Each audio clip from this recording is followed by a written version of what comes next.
Hey guys, Bob Trade Genius here. I wanted to show you a chart here from Equity Clock here. They have there's a lot of really good information. These are good guys, and this thing I always keep an eye on is that inventory of existing home sales, the seasonality.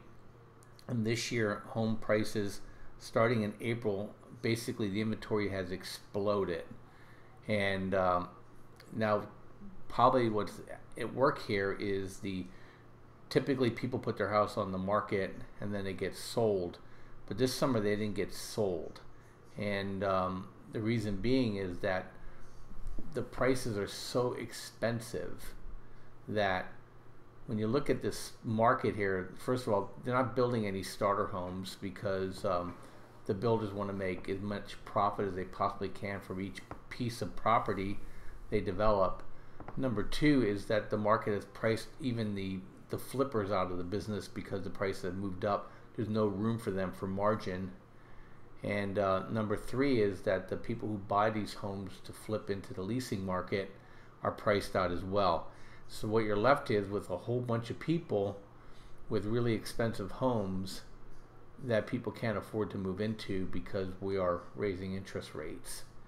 And so this is one of the areas that will cause the 2008 stock market to crash, is that we were holding on to too much inventory on the homes, and then the homes started to roll over in terms of sales, and then the banks started taking it in the shorts, and then all those derivative packages they put together have then rolled over. But make no mistake, this is more than going to be a cyclical event. This is going to be secular because people are getting older and they want to move down, or they're going to be being sold in estate sales.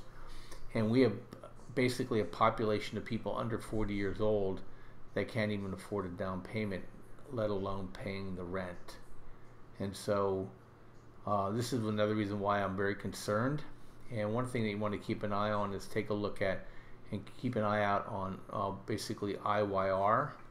I know it's a little bit more on the commercial side, but that's a canary in the coal mine. 2008, if you would have bought puts on that, you would have done quite well for yourself.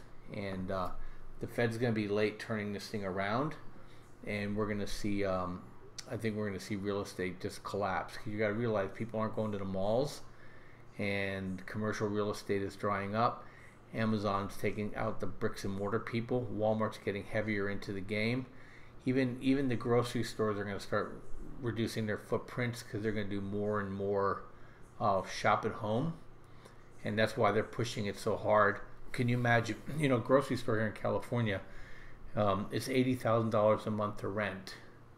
So if a grocery store or a grocery company can take 5 stores down to 4 stores and run it more as a distribution because they're giving away deals on free delivery, I mean, that's a lot of money. And as just the rent, you're talking electricity, you're talking the people, and you're going to start seeing just the whole real estate market kind of collapsing on itself.